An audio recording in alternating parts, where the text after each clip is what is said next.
La France n'est pas une puissance. La France, c'est-à-dire la France, c'est quoi? C'est le mensonge, le désordre, l'anarchie, le vol, le pillage. Ça, c'est leur culture.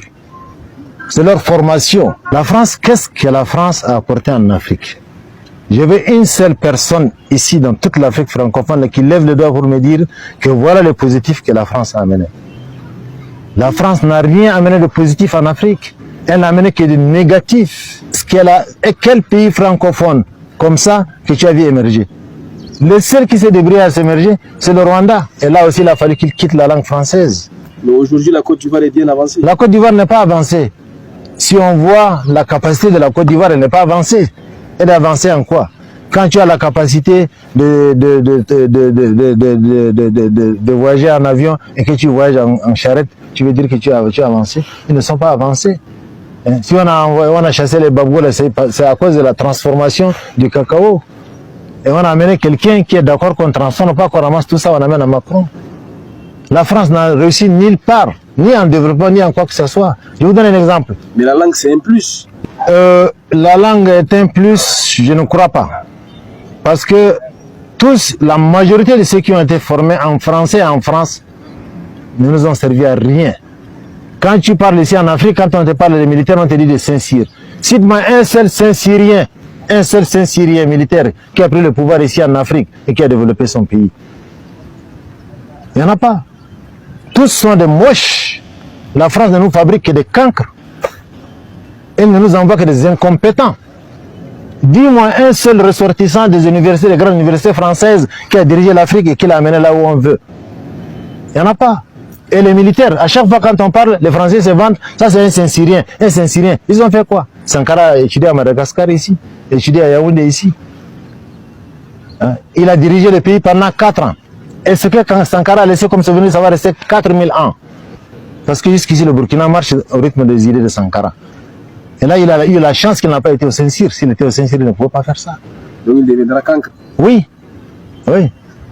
La France, il faut voir partout où la France intervient et où son armée intervient. La lutte contre le terrorisme. Dans toute la lutte contre le terrorisme au Sahel et dans la sous-région, là où on a réussi, c'est le Tchad qui a réussi contre le Boko Haram. Et là, heureusement, c'est à l'absence de la France. C'est sans la France. Oui. C'est sans la France. Pour une fois, quand les Africains sont battus sans la France, ils ont gagné, les Tchadiens. Ils ont battu le Boko Haram. Mais le Boko Haram est toujours présent. Non, le Boko Haram, ce n'est rien. C'est un problème de volonté. Le Boko Haram ne peut rien faire. Moi, quand j'étais même en opposition... Mais c'est peut-être que la menace n'est pas grande, que la France n'est pas présente aux côtés de... Non, ça c'est à l'époque, cette fois-ci, je tire chapeau au maréchal. Parce qu'il a refusé, il leur a dit qu'il n'avait pas besoin de la troupe à terre, parce que la troupe tchadienne suffit. Et là, il a réussi. Paix à son âme. Il a réussi. Il faut lui reconnaître certaines qualités, ce monsieur. Et là, il a réussi. Donc, qu'est-ce qu'il faut faire pour la France? Il faut la dégager. Point. Même si aujourd'hui on veut ou on ne veut pas, elle va partir. Parce que ce que les gens ignorent, c'est un vent. En 1990, quand le MPS est arrivé, tout le monde est en train de se vanter, oh, le MPS s'est battu, non. C'était un vent de la démocratie qui a soufflé dans le monde entier. C'est pas le MPS qui a cassé le mur de Berlin. C'est pas le MPS qui a chassé Siad Barre, qui était un dictateur impeccable en Somalie. Par notre volonté, contre notre volonté, ça va arriver parce que c'est la volonté de tous les peuples d'Afrique. Ils ne veulent plus de cette France. Puisqu'elle est inutile. Elle est inutile, elle ne nous sert à rien. Elle est prédatrice tout simplement. Oui. Mais donnez-moi un seul exemple de ce que la France a fait de positif ici au Tchad. C'est où? Nos sociétés, c'est elle qui l'a tué avec son ajustement structurel. Quelle société vous parlez? Toutes nos sociétés. Est-ce qu'il existe encore une? Moi, j'ai assisté au dernier marché de coton à l'époque. Les paysans, nos paysans, là, quand on achète le coton comme ça, c'est des billets craquants. C'est des gens qui, le jour où ils gagnent ils vendent son coton, ils s'habillent comme toi. Ils montent ta dernière moto, le dernier cri, ils montent ça, les paysans. Mais c'est grâce au franc CFA. Hein? Mais le franc CFA, c'est notre franc, c'est pas le franc de la France. Mais il est fabriqué en France. Non, mais ça c'est... Garanti par la France. Ouais, mais ça c'est rien. Non, garanti, mais maintenant, l'Afrique de l'Est, les gens, ils ont rapatrié leurs sous. Parce que la population a pompé, ils ont rapatrié leurs sous en Afrique de l'Est. En Afrique centrale, vous allez rester comme ça, 52 ans. Ça ne va pas bouger. Mais ne faut-il pas seulement revoir la coopération? Quelle coopération? Une puissance. Une puissance? Mondiale, oui. Non. C'est là où vous vous trompez, vous, la francophone. Elle n'est rien. Elle n'est même pas un soulier dans le monde. Quelle puissance. Maintenant, les hommes sont en train de parler dans le monde, là. Est-ce que Macron parle? Les puissances, on les voit aujourd'hui.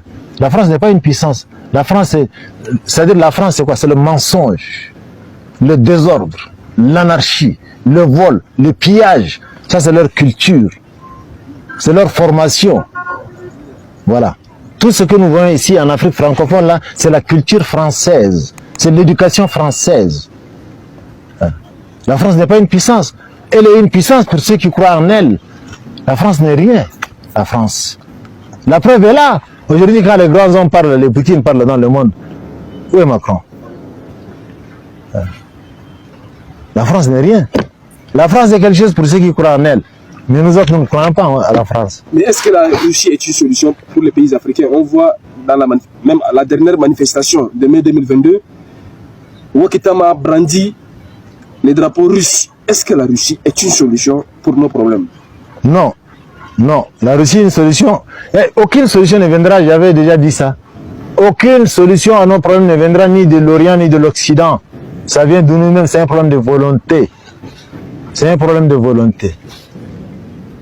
C'est l'année dernière, là, je crois, le Mali a tapé, c'est le Mali, où le Burkina a tapé 750 000 tonnes de coton. Le Mali? Oui, 750 000 tonnes de coton. C'est ce que Tombé a voulu faire quand il avait créé Kalgoua. 750 000 tonnes de coton. Nous, ici au Tchad, on peut faire ça. Mais sans l'apport de la France. On peut faire ça. Sans l'apport de la France. La Russie, elle est une solution pour ceux qui sont dépassés, pour ceux qui sont désespérés, qui ne trouvent pas un autre moyen. Mais au Mali, l'exemple est là, au Mali, la Russie a montré qu'elle est utile. Puisque depuis 2012 jusqu'au moment où les Maliens ont chassé la France, les Français ont empêché à l'aviation militaire malienne de se lever pour aller combattre. À chaque fois qu'ils veulent se lever, ils disent non, laissez ça, on va faire. Mais ils font le contraire. Ils ne rendent jamais service à l'armée malienne, ils rendent ça à leurs alliés et leur fabrication. Mais la Russie est venue et les a aidés. Donc quand les gens ils se tournent vers la Russie, c'est comme par exemple quand... Toujours les terroristes sont présents au Mali. Non, mais ils vont partir. Ils sont pas venus en 2 minutes. Ils sont venus progressivement. Ils vont partir aussi progressivement. Pour ça, il n'y a pas de doute. Pour ça, il n'y a aucun doute. J'ai confiance en Assimi Goïta avec ses 4 colonels. Ces 5 officiels, j'ai confiance en eux. Toute l'Afrique a confiance en eux. Voilà. Et maintenant, il y a le petit capitaine là qui vient d'arriver aussi. Il fait notre fierté. Ça va arriver. Ça va arriver. Voici une pure vérité. Que cela doit être partagé. Tout le monde doit voir cette vidéo pour que les gens se conscientisent. La France, c'est du désordre, le mépris, le mensonge, le pillage, l'anarchie. C'est ça la France. Les gens doivent se réveiller. Les gens doivent regarder cette vidéo.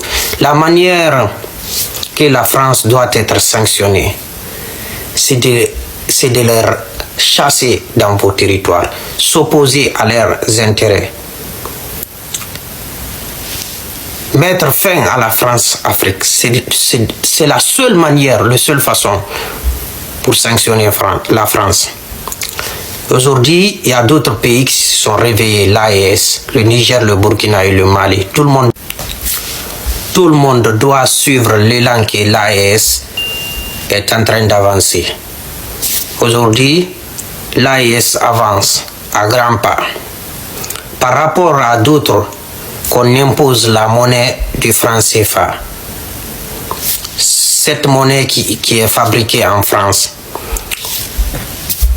Pour appauvrir l'Afrique. L'Afrique n'est pas pauvre, mais plutôt l'Afrique est appauvrie par les colons, par les États-Unis d'Amérique et l'Europe en général. Ils nous imposent des chefs d'État, ils pillent nos richesses, ils appauvrissent l'Afrique. C'est ça la vérité. Il faut mettre en évidence, contrer ou contrecarrer l'intérêt du néocolonialisme